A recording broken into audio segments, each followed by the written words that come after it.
Good morning childrens. Previous video में भी हमने आपको फिजिकल एजुकेशन पढ़ाया था और इसमें भी हम फिजिकल एजुकेशन पढ़ाएंगे।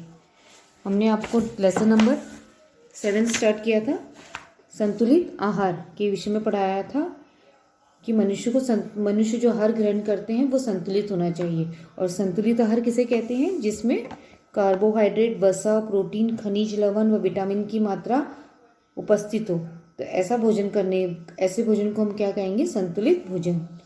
प्रीवियस वीडियो में हमने आपको कार्बोहाइड्रेट, प्रोटीन, वसा, खनिज, लवण के विषय में बताया था। आज हमारा टॉपिक होगा विटामिन्स। आज हम विटामिन्स के बारे में पढ़ेंगे। विटामिन्स, इसमें विटामिन्स को हम खाद्योज या जीवन तत्व भी कहते हैं। यह एक प्रकार का संकीर्ण रासायनिक पदार्थ होता है और यह हमारे जीवन का परम आवश्यक अंग है। यद्यपि विटामिन से न तो शरीर की वृद्धि होती है, न ही शक्ति उत्पन्न होती है, फिर भी भोजन में इसकी कमी होने पर विभिन्न प्रकार के रोग उत्पन्न हो सकते हैं। मीन्स कि विटामिन्स, जो भोजन में हमें जो विटामिन्स मिलते हैं उससे क्या होता है? न तो शरीर की वृद्धि होती है, न ही शक्ति प्रदान होती है, लेकिन यदि इसकी कमी हो जाती है तो अनेक रोग भी उत्पन्न होते हैं। विटामिन्स का क्या उपयोग है? इनकी उपस्थिति में हमारे शरीर के विभिन्न अंग अपने कार्य सुचारू रूप से संपन्न करते हैं। विटामिन्स लेने से मतलब जो हमारे शरीर के अंग हैं वह नियमित रूप से कार्य करते हैं और हमारे शरीर में बहुत ही गर्मी उत्पन्न करता है, इसलिए इसको हम सहायक खाद्य तत्व भी कहते हैं। किसे? विटामिन्स को। यह शरीर में रोग प्रतिरोधक क्षमता उत्पन्न करती है। मतलब विटामिन्स ग्रहण करने से रोग प्रतिरोध, मतलब किसी भी रोग से हम जल्दी संक्रमित नहीं होते हैं। शरीर में इसकी कमी हो जाने पर अनेक रोग भी उत्पन्न होते हैं। यदि विटामिन्स की कमी होगी हमारे आहार में तो कोई भी रोग हमें जल्दी हो सकता है। अब हम पढ़ेंगे सबसे पहले विटामिन ए। विटामिन ए के बारे में पढ़ेंगे। यह वसा में घुलनशील पदार्थ है। विटामिन ए है, यह वसा में घुलनशील होता है और जो पकाने में अति शीघ्र भी नष्ट हो जाता है। इसलिए विटामिन ए दूध, मक्खन, क्रीम, अंडे की जर्दी, टमाटर, मटर, सेब, हरी पालक, गाजर, मछली के तेल, नारंगी तथा हरी सब्जियों से प्राप्त होता है। मतलब ये आहार लेने से हमें विटामिन ए की पूर्ति होती है। इनमें भी एक गाजर और टमाटर में सबसे अधिक मात्रा में पाया जाता है। इसकी सहायता से शरीर विकसित होता है और हमें छूत के रोगों से भी बचाता है। इसकी कमी से रतौंधी और नेत्र संबंधी अन्य रोग हो जाते हैं। इसकी कमी से यदि हम अपने आहार में ये शामिल नहीं करेंगे, इनका ये सम्मिलित नहीं होंगे तो हमारे में क्या हो जाएंगे? हमारी आंखों की जो रोशनी है वह कमजोर हो जाएगी। शरीर में त्वचा सूखने लगती है और तपेदिक रोग हो जाता है तथा दांतों का विकास भली भांति नहीं हो पाता है। और इससे हानियां क्या हैं? इससे नेत्र ज्योति संबंधी, रतौंधी या फेफड़े तथा त्वचा संबंधी रोग होने की संभावना होती है और रोग निरोधक शक्ति का भी ह्रास हो जाता है। यदि हम भोजन में विटामिन ए की नहीं लेते हैं, ये एक की कमी से होने वाले रोग हैं। एक तो हमारी नेत्र की जो ज्योति वो कमजोर हो जाती है और हमारे रोग निरोधक शक्ति का ह्रास हो जाता है और गर्भवती व दूध पिलाने वाली माताओं व बच्चों के शरीर में इसकी कमी से दुर्बलता भी आ जाती है। और विटामिन ए की कमी से दांतों में पायरिया नामक रोग भी होता है और विटामिन ए की कमी से हृदय रोग भी होने की संभावना रहती है। जैसे हर चीज़ों का एक लाभ होता है, एक हानि होती है, तो विटामिन के कुछ फायदे भी हैं और कुछ हानियां भी हैं। और इसके हमें क्या फायदे मिलते हैं? अगर ये हमारे आहार में अगर विटामिन ए की मात्रा रहती है तो इससे हमें क्या लाभ होते हैं? इससे हमारे चर्म रोग से शरीर की रक्षा करता है। यदि नहीं होगी तो क्या होती है?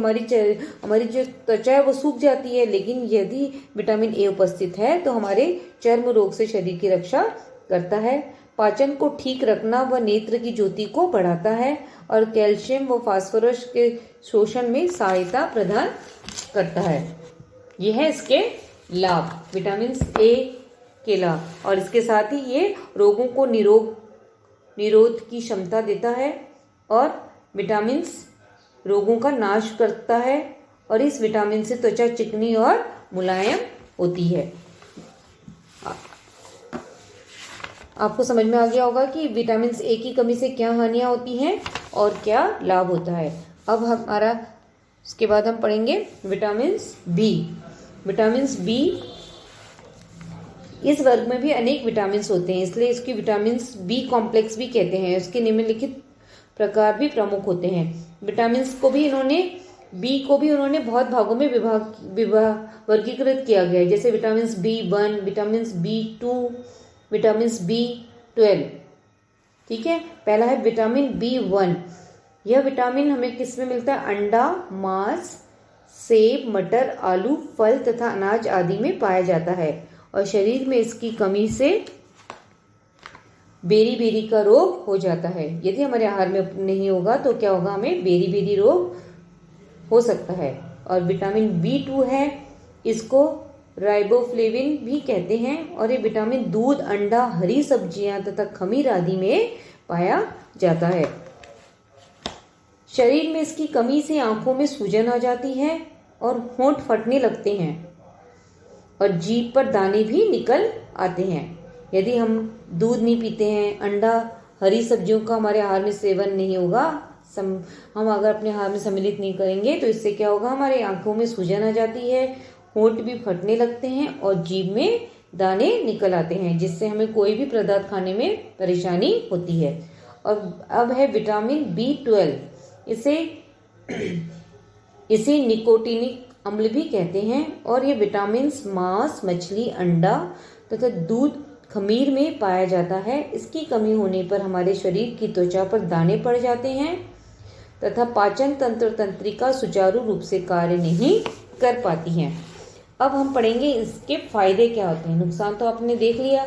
अब यदि हमारे आहार में बी शामिल है, विटामिन बी शामिल है, तो हमें इससे क्या फायदे मिलते हैं? विटामिन बी शरीर के विकास में सहायक होता है और ये विटामिन हृदय तथा मस्तिष्क को शक्ति प्रदान करता है और साथ ही भूख को भी बढ़ाता है और इससे बेरी तथा प्लेग्रा जैसे रोगों से रक्षा करता है। ये पाचन संस्था की कार्यगति को भी बढ़ाता है। पाचन संस्था की कार्यगति मतलब भूख लगना, हमारी पाचन क्रिया भी अच्छी होती है। ये त्वचा की रक्षा भी करता है, साथ ही विटामिन कार्बोहाइड्रेट से शक्ति उत्पन्न करने में सहायक होता है।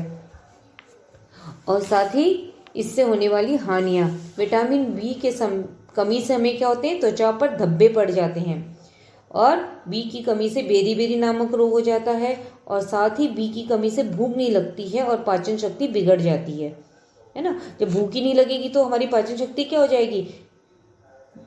वो बिगड़ जाएगी और नींद ना आना, चिड़चिड़ापन होना तथा बेचैनी, पेट दर्द आदि रोग भी उत्पन्न हो जाते हैं।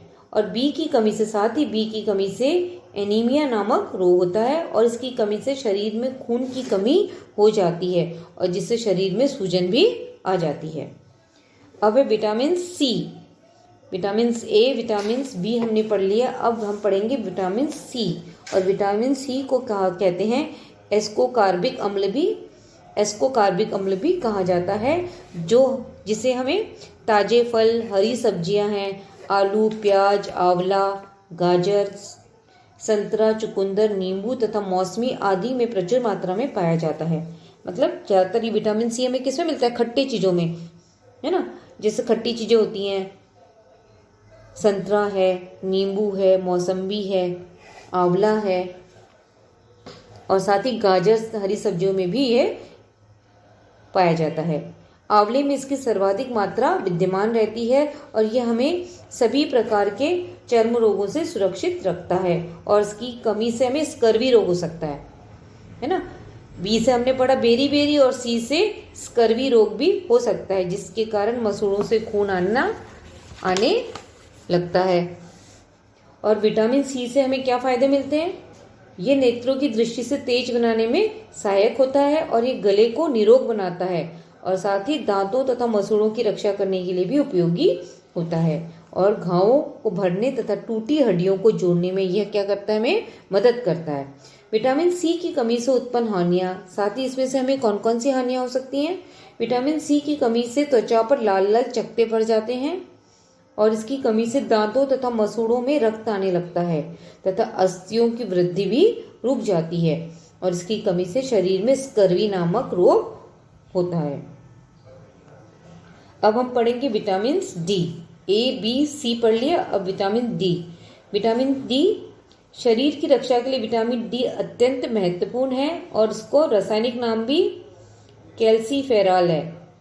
इसका विटामिन नाम क्या है? कैल्सीफेरॉल।